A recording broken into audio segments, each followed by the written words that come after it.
Wahabi ni dahsyat ni, makin mengganas. Hati-hatilah tuan-tuan.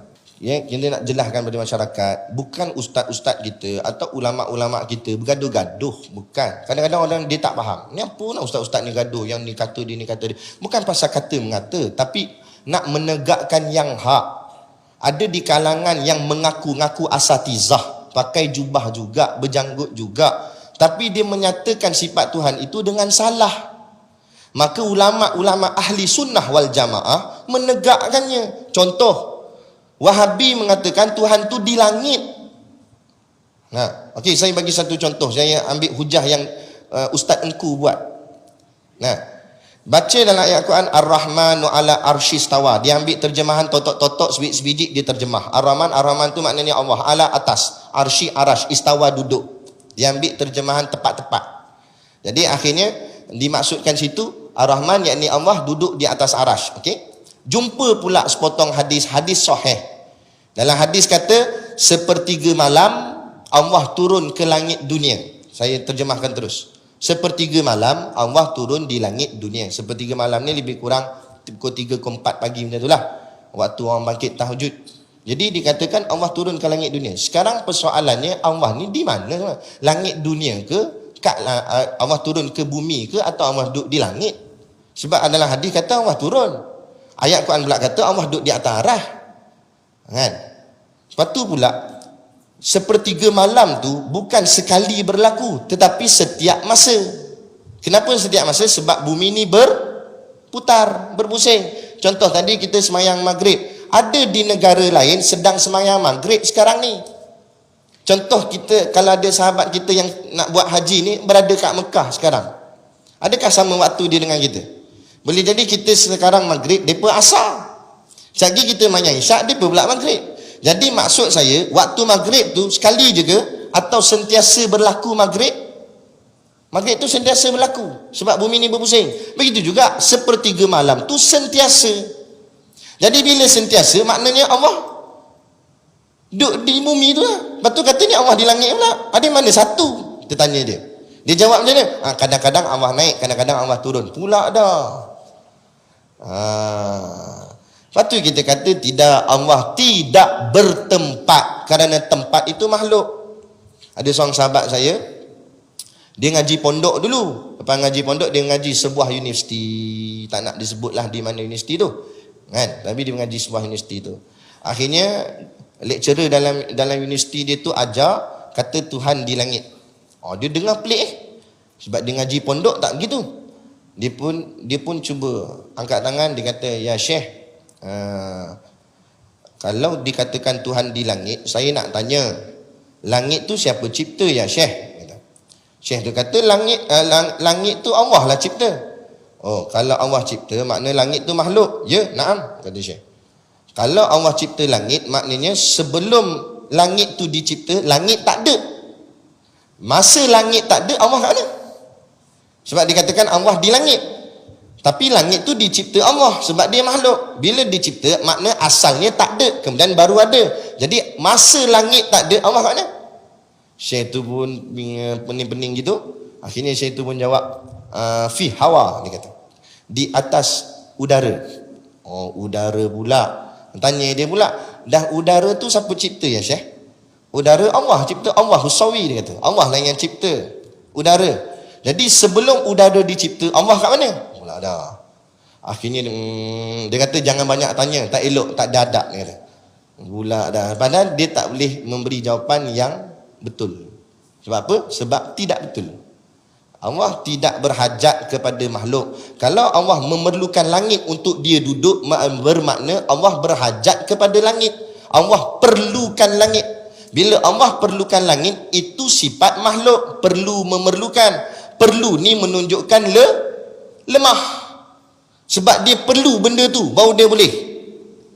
Tak ada, tak boleh. Mana boleh itu? Allah bukannya lemah. Sebab tu kita sebut watanazzaha. Tak terkena pada Allah lemah, kurang, cacat. Tidak. An musyabahatil hawadis. Keserupaannya seperti makhluk, tidak. Makhluk yang memerlukan tempat untuk duduk, memerlukan tempat untuk berdiri. Allah tak memerlukan tempat untuk duduk. Kalau Allah memerlukan tempat, bermakna Allah lemah, kena ada tempat baru boleh Allah duduk. Sedangkan Allah Maha Kuasa. Jadi Allah, hasilnya Allah wujud bila makan. Bukan makan ni, makan tu tempat. Allah ada tanpa tempat. Pegang situ kemah-kemah. Itulah akidah ahli sunnah wal jamaah. Lagi dia baca ayat Quran, yadullahi fawqa aydihim, tangan Allah di atas tangan mereka. Sebab perkataan yadun diterjemah ke dalam bahasa Melayu artinya tangan. Yadullah, tangan Allah. Dia pun bila sampai ke ayat ni, dia pun berkata bermaknanya Allah ada tangan lah. Lepas tu kita tanya, macam mana tangan Allah? Oh, tangan Allah tak sama dengan tangan makhluk, tapi ada tangan. Cakap gini bahaya. Sebab apa? Sebab bila kita sebut Allah ada tangan, apa yang bermain di fikiran tuan-tuan? Apa yang tuan-tuan bayangkan? Zerub. Betul tak betul? Situ yang bahaya tu. Sebab tu ini bahaya. Sebab tu ahli sunnah wal jamaah, ulama kita kaji lama dah benda ni, maka tak boleh. Maka ulama takwil ayat tersebut. Jadi yadun di situ walaupun pada asal makna asal ni ialah dengan makna tangan, tapi tangan itu ditakwilkan. Maknanya diertikan dengan makna kuasa. Yadullah fawqa aydihim, kuasa Allah di atas kuasanya mereka. Maknanya kalau kamu rasa kamu lagi kuasa, Allah lebih berkuasa atas kamu. Itu maksud. Maka terhasillah kitab-kitab tafsir yang muktabar daripada ahli sunnah wal jamaah. Gitu. Sebab tu terjemahan Quran ni baru je. Dulu mana ada terjemahan Al-Quran? Dulu orang karang bukan terjemahan, tafsiran. Terjemah lain, tafsir lain. Terjemah ni kalih bahasa. Tafsir ni menghuraikan makna pada ayat tu. Kan? Siapa kamu untuk terjemah ayat Allah? Itu kalam Allah tu. Kita boleh terjemah ke? Ya, boleh buat pandai-pandai. Situ bahaya tu. Sebab tu ulama-ulama dulu dia tak terjemah, dia tafsir.